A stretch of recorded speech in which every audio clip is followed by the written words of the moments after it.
नमस्कार। उत्तर माघे प्रदेश में आपका स्वागत है। मैं हूं अवधेश। हमारे साथ कुछ खास मेहमान जुड़ रहे हैं। प्रोफेसर विनोद सोनकर जी बीजेपी सांसद हैं। विनोद सोनकर जी, जिस तरीके से पेट्रोल और डीजल के दाम है वो दौर हमने देखा है जब आप लोग विपक्ष में थे। मध्य प्रदेश के मुख्यमंत्री शिवराज सिंह चौहान ने तो गाड़ी से चलना ही छोड़ दिया था, साइकिल से चलते थे। तमाम नेताओं ने पद यात्राएं की। उस वक्त दर्द महसूस होता था, महसूस होना बंद हो गया है क्या सर? नहीं, बिल्कुल दर्द महसूस होना बंद नहीं हुआ है। आप याद करिए कि वो दौर देश का जिस समय देश में आर्थिक उदारीकरण का शुरुआत हुई थी और उस समय की सरकार केंद्र में कौन थी, वो आप भली बात जानते हैं। मनमोहन सिंह की सरकार थी और उस समय सैद्धांतिक रूप से निर्णय लिया गया कि पेट्रोल और डीजल का दाम हम लोग जो अंतर्राष्ट्रीय बाजार होगा उसके अनुसार होगा। लेकिन इसके बाद भी हम लोगों की चिंता है और लगातार भाजपा शासित जो प्रदेश हैं वो लगातार इस बात को मांग कर रहे हैं कि जो डीजल और पेट्रोल है, जो पेट्रोलियम प्रोडक्ट है, उसको जीएसटी के अंतर्गत लाया जाए जिससे देश में एक समान रेट मिल सके। लेकिन दुर्भाग्य है कि विपक्ष के लोग या विपक्ष की जहां सरकारें हैं वो इसको मानने को तैयार नहीं है। तो इसलिए निश्चित रूप से एक संकट आया है। और अभी आपने पीछे देखा होगा कि जब अंतर्राष्ट्रीय बाजार का मूल्य घटा है तो सरकार ने उतनी तेजी के साथ दाम घटाने का भी काम इस सरकार ने किया था। विनोद बंसल जी, आप सही कह रहे हैं कि जीएसटी केवल हमारे हाथ में नहीं है। इस देश में जीएसटी काउंसिल है और जीएसटी काउंसिल कोई भी निर्णय लेने के लिए पूरी तरह से स्वतंत्र है। और रही बात जो आप कह रहे हैं सरकार चलाने की बात, सरकार हमको चलाना आता है।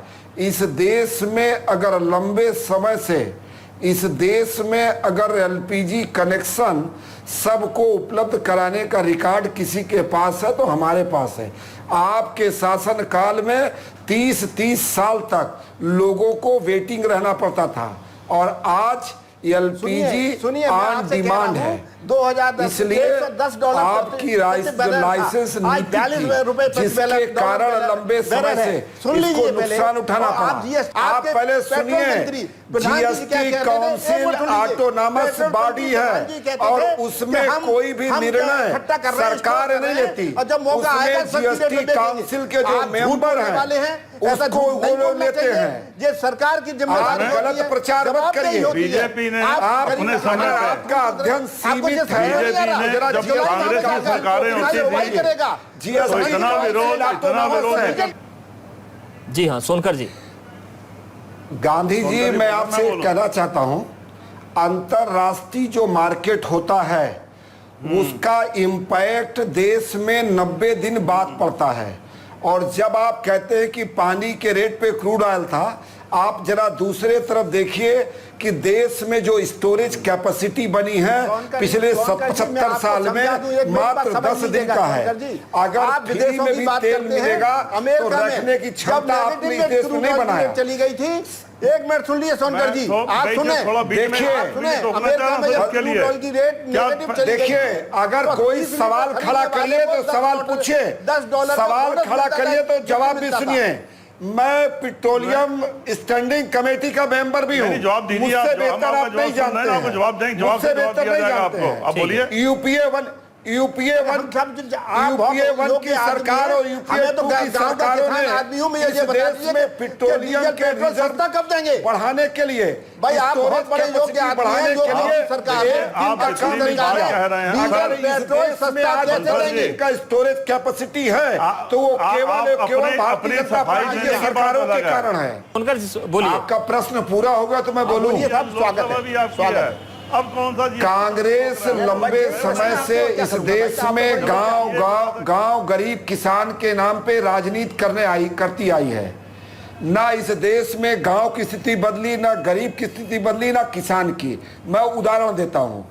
अगर इनको लगता है कि केंद्र सरकार की वजह से डीजल पेट्रोल का दाम ज्यादा है तो इनको तत्काल जो अपने जहां इनकी सरकारें हैं ये अपना वैट घटा के देश के सामने नाजीर पेश करें कि हम किसानों के साथ हैं।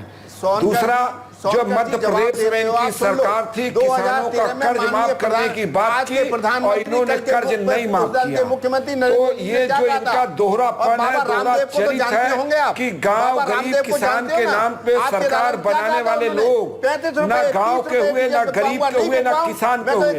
अगर आज इस देश में लंबी समय से गरीबी है तो ये मात्र 6 साल की मोदी सरकार की देन नहीं है। अगर किसानों की हालात ठीक नहीं है तो ये 6 साल की मोदी सरकार की देन नहीं है। और अगर इस देश के गांव विकसित रह गए तो 6 साल के मोदी सरकार की देन नहीं है। लेकिन विनोद सोनकर जी, अभी मेरे सवाल का जवाब नहीं मिला है कि जनता ने वोट आपको दिया था या जीएसटी काउंसिल को दिया था? जनता ने आपको सरकार में भेजा, आपने जनता को मार्केट के हवाले कर दिया। राइट, बिल्कुल सही साहब, बिल्कुल ठीक कह रहे, बिल्कुल ठीक कह रहे साहब। नहीं, मार्केट के हवाले हमने नहीं किया।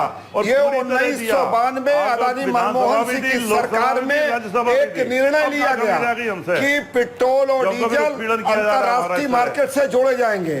अगर इनको कोई आपत्ति है तो इनको नेता को पार्लियामेंट में खड़ा होकर देश के लोगों से माफी मांगना चाहिए कि मनमोहन सिंह ने गलत निर्णय लिया था। और अभी भी एक अवसर है, जीएसटी काउंसिल में आके लिख के जीएसटी में शामिल करें।